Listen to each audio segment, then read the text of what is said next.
यांना कोकण भूषण पुरस्काराने सन्मानित करण्यात येत आहे। जरा जोरदार टाळ्यांचा गजर करूया।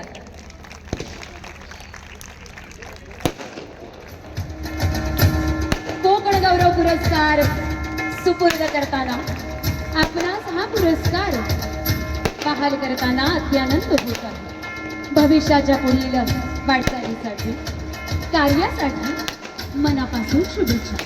शुभेच्छुक दिवा शहर प्रमुख आणि दिवा शहरात स्थित असणारे सर्व कोकणवासी, कोकण आधार प्रतिष्ठानचे सर्व कार्यकारी, या सर्वांच्या वतीनं बाळूमामांच्या भूमिकेमध्ये साक्षात शिवशंकराचा रुद्रावतार ज्यानं सत्याच्या वाटचालीनं चालावा, सर्व धर्म समभावाची रुजवणूक करावी। मंडळी, एक संत म्हणून, महाराष्ट्राच्या मातीला भूषण म्हणून, बाळूमामांच्या माध्यमातून अवतारी पुरुष म्हणून जन्माला यावे।